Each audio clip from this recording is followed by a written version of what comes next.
हमने बताया ना कि बैंक बैलेंस बनाओगे तो आपके भी काम आएगा और आपकी संतति के भी काम आएगा।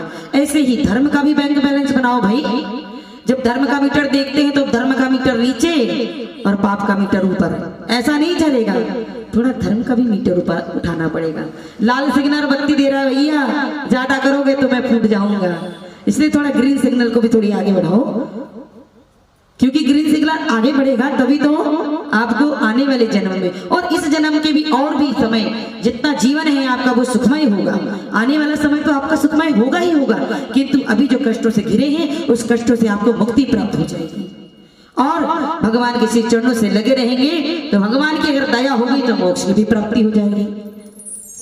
क्योंकि भगवान के लिए कोई भी चीज जो है, कोई भी वरदान अदेय नहीं है। जैसे उन्होंने माता पार्वती को कहा कि हे प्रिय मांगो, तुम्हारे लिए कोई भी चीज अदेय नहीं है, आप जो मांगोगे मैं सब आपको प्राप्त करूंगा। ऐसे ही भगवान हमसे भी बहुत प्रेम करते हैं। अगर हम उनके सामने दोनों हाथों को जोड़ करके आंखों में नेत्रों में अश्रु लेकर खड़े हो जाए कि हे प्रभु मेरा ये कार्य नहीं हो रहा है, नाथ मेरा ये कार्य कर दीजिए, प्लीज प्लीज प्लीज। आजकल प्लीज बोलने का समय है, प्लीज बोलते हैं, ये नहीं बोलते कि प्रभु त्राहि माम भगवान कृपा कीजिए कृपा कीजिए कृपा कीजिए, ऐसा नहीं बोलते। आजकल प्लीज बोलते हैं तो भगवान भी सुन लेते हैं, ठीक है ठीक है ठीक है ठीक है, हम कर देंगे तुम्हारा काम, एक्सक्यूज मी, दूसरा भक्त आ रहा है, स्थान छोड़े।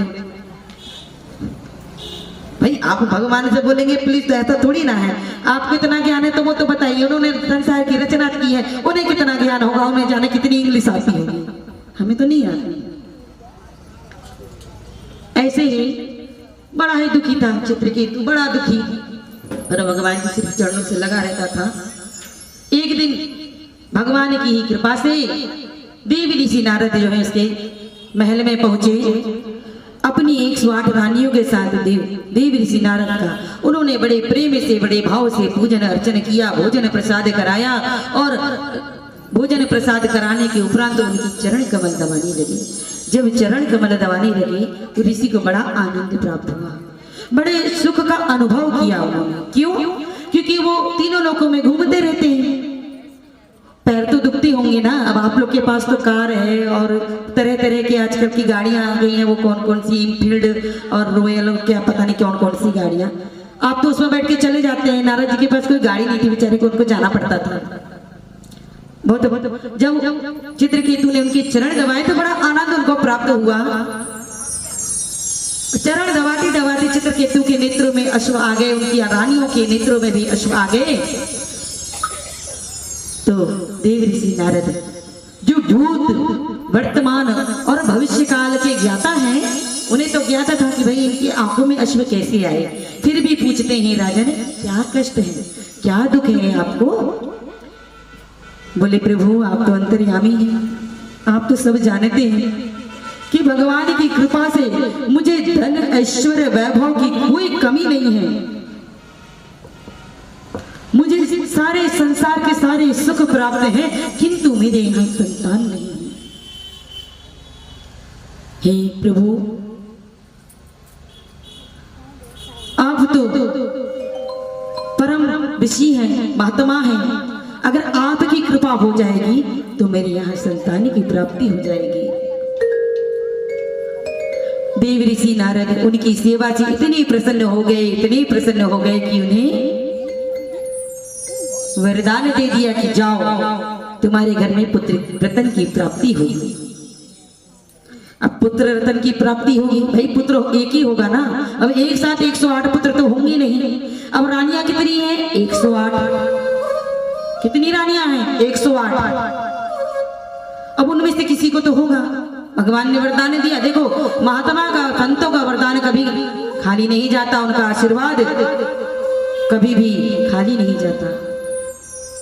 और उन्होंने आशीर्वाद दिया, 9 माह बाद उनकी सबसे बड़ी रानी उसको पुत्र रत्न की प्राप्ति हुई। जब इतने वर्षों बाद उसे पुत्र रत्न की प्राप्ति हुई तो पूरे नगर में उन्होंने मिठाइयां बंटवाई, स्वर्ण आभूषण बंटवाए और तरह तरह के आयोजन किए। बड़े उत्साह मनाया गया, बहुत उत्साह मनाया गया। भाई राजा थे, बहुत उत्साह बनाया उन्होंने और बहुत बड़े बड़े उत्सव कर दिए, बहुत बड़े बड़े उत्सव। अब देखिए 108 में से एक रानी को हुआ 100 रानियां, 107 रानियां बेचारी। कहते हैं कभी कभी किसी को ज्यादा कुछ अच्छा मिल जाए, परिवार में भी ऐसा होता है। देवरानी जिठानियां होती कि नहीं होती? अगर देवरानी को या जेठानी को सासू माँ ने सोने का हार पहना दिया तो देवरानी बड़ी तिरछी नजरों से देखती है, बोले उसको बहुत प्रेम करती है, मुझे नहीं करती। और ऐसा नहीं है, समय आने पे उनको भी पहनाती है। अगर पहले उनको पहना दिया तो थोड़ा सा मन में आ जाता है भाव की, बताइए हमें प्रेम नहीं करती सासू माँ, हमारी जेठानी को ज्यादा प्रेम करती, देखे सोने का हार उन्हें पहना दिया। फिर मालूम है जब उनकी सखियां आएंगी ना, और सखियां नहीं आई तो मोबाइल कॉल करके बताएंगे, मालूम है आज मेरी सासू माँ ने ऐसा किया, मालूम है मेरी बड़ी दीदी को सोने का हार पहनाया और मुझे पूछा तक नहीं, मुझे तो सोने का क्या चांदी का तक हार नहीं दिया उन्होंने। मालूम मैं बड़ी दुखी हूँ, मुझे बड़ी को अच्छा नहीं लग रहा है। आज आएगी तू मेरे घर, बैठ के कुछ चर्चा करेंगे। और चर्चा क्या होती है मालूम है? जब सखियां तो मिल जाती है न, तो केवल निंदा रस, और निंदा रस में परमानंद, परमानंद। अरे वो ना ऐसी साड़ी पहनी थी, बिल्कुल अच्छी नहीं लग रही थी। अरे वो उस दिन कितनी सुंदर लग रही थी, विवाह में मिली थी जो, कितना मालूम वो कौन सी ब्यूटी पार्लर से सच के आई थी। माताएं बहनें इस तरह की बातें करती हैं और ऐसे ही चर्चा चलती है। अब यहाँ ये 107 रानियां थी, यहाँ तो 2 माताएं बैठ करके चर्चा करती हैं और ऐसी चर्चा चलती है। यहाँ कितनी है? 107। भाई 108 थी, उसको तो पुत्र हो गया। अब इन पुत्र उनको हुआ, इनको थोड़ा सा दुख लगा कि भाई हमको भी हो जाता, भगवान कृपा करते हमको भी संतान की प्राप्ति हो जाती। उत्सव मनाया गया, समय बीतता गया। जैसे जैसे समय बीतता गया, राजा चित्रकेतु का प्रेम जो है अपनी बड़ी रानी के लिए इतना अधिक हो गया कि हर पल हर घड़ी अपनी बड़ी रानी के पास ही जाते, अपने पुत्र प्रेम में इतने ज्यादा डूब गए कि उन्होंने 107 रानियों का बहिष्कार कर दिया। मतलब उन्हें पूर्णतः भूल गए, बिल्कुल भूल गए कि मेरी 107 रानियां भी।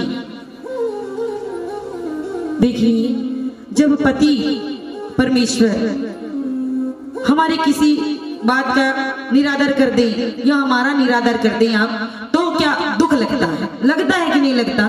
उनको भी बड़ा दुख लगा कि देखिए पुत्र हो गया, इसकी वजह से बोले हम 107 रानियों को राजा जी ने छोड़ दिया, हमारी तरफ देखते नहीं, हमें भूल गए। वर्ष बीतते जा रहे हैं, 12 कितने 10 वर्ष का हो गया। कितने वर्ष का? 10 वर्ष का। रानियां इंतजार में हैं कि आज राजा मिलने आएंगे, आज मिलने आएंगे, कल मिलने आएंगे।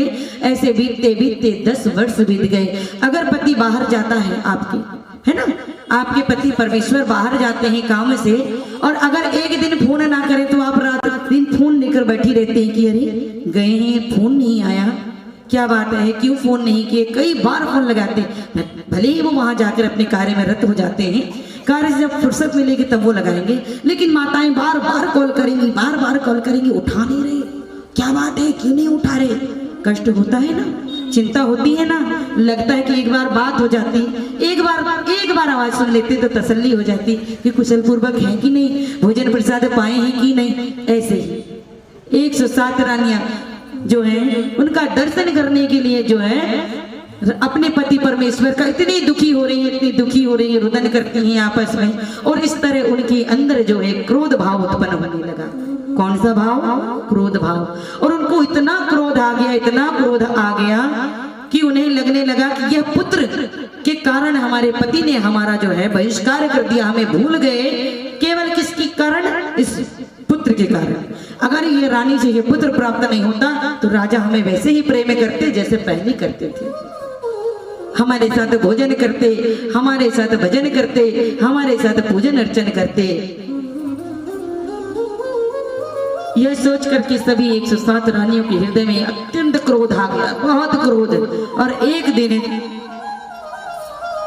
सभी रानियों ने मिलकर के एक योजना बनाई। भाई पुत्र तो सबका है, एक अकेली माता का नहीं। भाई एक कितनी माताएं हैं? 108। तो एक अकेली की माता का नहीं, वो तो सबसे प्रेम करता था, सबके पास जाता था, सबके साथ भोजन करता था। सबने मिलकर योजना बनाई कि आज हम इतना, उसे खीर बहुत पसंद थी, इतनी स्वादिष्ट खीर बनाएंगे, इतनी स्वादिष्ट कि हमारा पुत्र खाएगा और खाता ही रह जाएगा। ऐसी खीर बनाएंगे। सभी माताओं ने मिलकर बड़ी सुंदर खीर बनाई और खीर बना करके जब पुत्र को बुलाया और बुलाने से पहले जब खीर पारूस करने के लिए तत्पर हुई, उसी समय सभी माताओं ने जब योजना जो बनाई थी, हम बताते हैं कौन सी योजना, कि इस पुत्र को हम विष दे देंगे खीर में। क्या खिला देंगे? विष।